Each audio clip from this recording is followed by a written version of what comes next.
I picked up a habit later on in life, towards my late 20s. I became dependent on heroin and meth in December of 2014. I've been in treatment every year since. I was a mother at 22. Wesson was the best achievement I had ever made.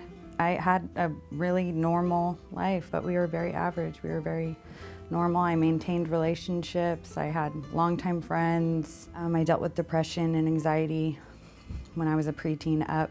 I never really took the time to get the proper counseling and had medication management. None of that stuff really played a part until I found drugs.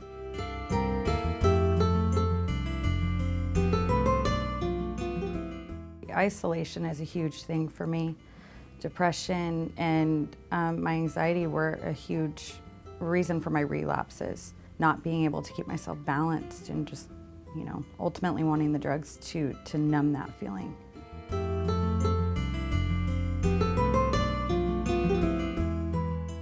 When I found opiates, when I found heroin, it felt like the cure that I was looking for, the relief that I had been looking for my entire young life. And that's what drugs made happen for me. I was normal to the outside world, but what I was doing to get that was extremely dysfunctional.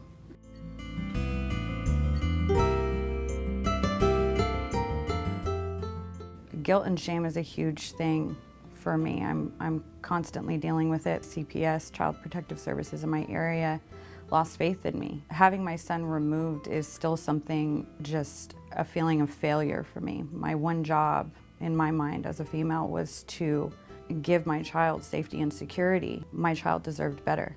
The guilt and shame of that would continuously take me out throughout the year of 2016, 2017, which ultimately left me here. It's ultimately what saved my life and my child's life.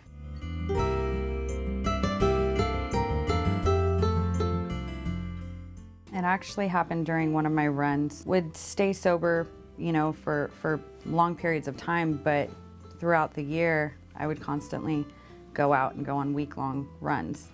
Run away from my family, run away from my responsibility, run away from my son, run away from my boyfriend. I would run and I would put myself in the worst situation. Out in that lifestyle, the most ridiculous things happen. This past year was a huge eye-opener for me.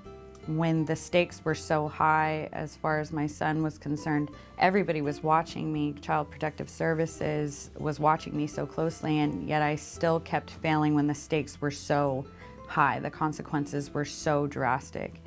And I still kept going out. I still kept, putting myself in tremendously dangerous situations. And I had no rhyme or reason for it.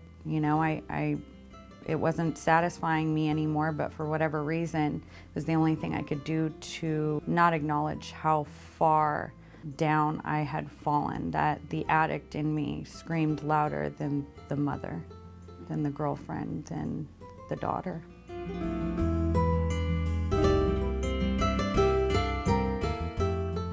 I contacted a friend from outpatient, and I asked her where she was. I knew that she was in program. She was 60 days clean. I contacted her and she gave me the number for Sovereign.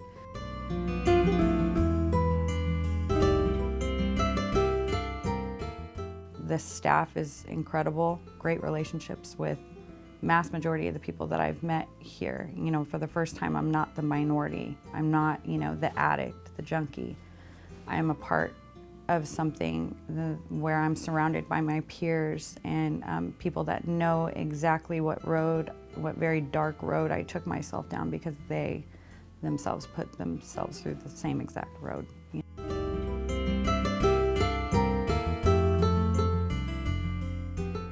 Yes, I have a incredible family at home.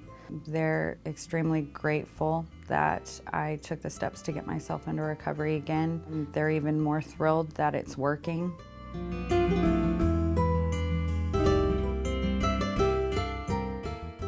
I've watched a lot of people struggle with this addiction, and I've watched a lot of people die from it too.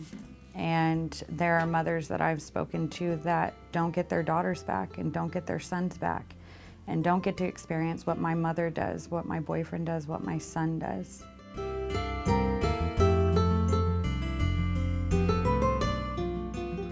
recovery homes, sober livings, NA, AA. This program is built to save our lives. And I came in willing for this program to save my life. I was given sovereign and it was a blessing, a huge blessing.